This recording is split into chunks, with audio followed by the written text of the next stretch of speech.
యేసుక్రీస్తు పరిశుద్ధ నామానికి మహిమ కలుగునుగాక. అనుదిన వాహినిలో శ్రమల్లో సంతోషం అనే అంశాన్ని అధ్యయనం చేద్దాం. తెస్సలోనికీయులకు రాసినటువంటి మొదటి పత్రిక 5వ అధ్యాయము 9వ వచనం ప్రకారము, ఎందుకనగా మన ప్రభువైన యేసుక్రీస్తు ద్వారా రక్షణ పొందుటకే దేవుడు మనలను నియమించెను గాని ఉగ్రత పాలగుటకు నియమింపలేదు. గమనించండి, దేవుడు మనలను ఎన్నడూ విడిచిపెట్టలేదు. బదులుగా యేసుక్రీస్తు ద్వారా మనలను రక్షించే ప్రణాళికను కలిగి ఉన్నాడు. ఈరోజు మనం ఎటువంటి సమస్యను ఎదుర్కొన్నా దేవుడు మనతో ఉన్నాడని మరియు మన జీవితానికి ఒక ప్రణాళిక ఉందని తెలుసుకోవడం ద్వారా మనం గొప్ప ఆదరణ పొందవచ్చు.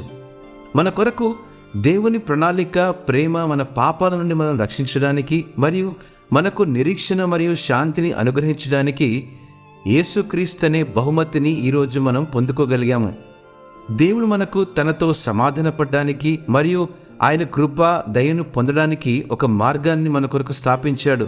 ఆయన మనల్ని ఎప్పటికీ విడిచిపెట్టడు అని మనం సంపూర్ణంగా నమ్మవచ్చు. ఇటువంటి గొప్ప ఆశీర్వాదాన్ని స్వీకరించి ఆయన చిత్తానుసారంగా జీవించాల్సిన బాధ్యత మనపై ఉందని కూడా దేవుని వాక్యం మనకు గుర్తు చేస్తుంది. మనం ఆయనకు విధేయులుగా ఉండేందుకు మరియు ఆయనకు మహిమ కలిగించే విధంగా మన జీవితాలను గడపడానికి కూడా కృషి చేయాలి. దేవుని కృప మరియు దయ కోసం మరియు ఆయన రక్షణ ప్రణాళిక కోసం మనం ఎల్లప్పుడూ కృతజ్ఞులమై ఉండాలి.